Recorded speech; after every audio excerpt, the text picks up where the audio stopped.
Egameni lika Allah onomusa onesihawu, ngicela uAllah angivikele kuSathane ongathandwa.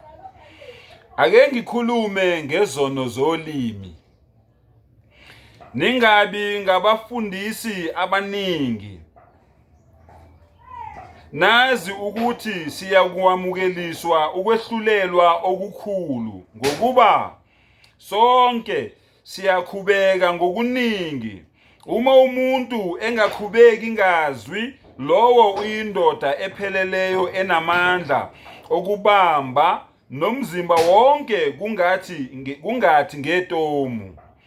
Uma ke sifaka amatomu emilonyeni yamahashi ukuba asilalele, siqondisa nomzimba wonke wawo. Bhekani nemikhumbi ingaka nje iqhutshwa yimimoya enamandla, iqondiswa ngephini elincinyanyane lapho umshayeli efuna ukuyiqondisa khona.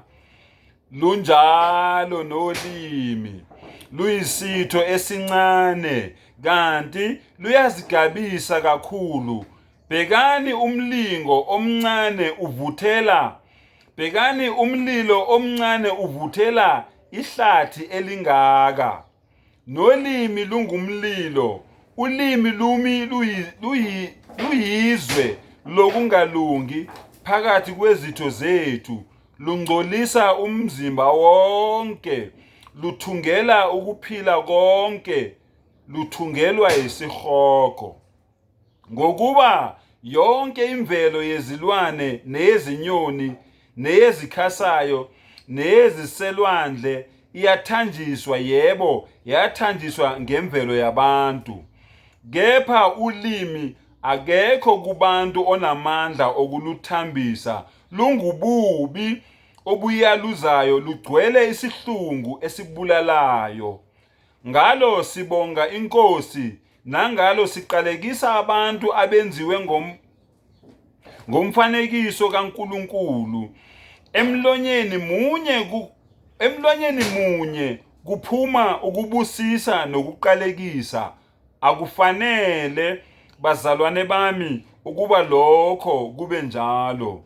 Umthombo uyakhipha yini amnandi nababayo emgodini munye na? Umkhiwane, bazalwane bami, ungaba namandla yini okuthela izithelo zomnqumo, noma umvini amakhiwane na? Amanzi kasawoti angeveze amnandi. Ake sigadeni ulimi bafowethu. Njengoba abantu bebulalana kanje emhlabeni wonke jikelele, njengoba sibulalana sonke kanje, indaba inolimi. Kuthiwa umuntu mangabe evuka ekseni, kusho unjengalwazi uMuhammad sallallahu alaihi wasallam, ukuthula kube naye, njalo umuntu uma evuka ekseni zonke izitho zakhe zomzimba ziyaguqa, ziyakhothama phambi kolimi ukuthi sicela uziphathe kahle. Uma ngabe wena uziphathe kahle, sonke sisafe, sonke siphephile. Ngakho ke bafowethu, gada ulimi lwakho. Uma ngabe ulwimi selikhulumile lokho elikhulumile, lathuka, la nyefula, laxabanisa, lameneza, lenza yonke into, akugwazwa ulimi, akudutshulwa ulimi, kodwa kudutshulwa umzimba, kudutshulwe ikhanda, kudutshulwe isifuba, kudutshulwe amahlombe, kudutshulwe inyawo, kudutshulwe ubuso. Kodwa umuntu ogangile yena ebe esecashile.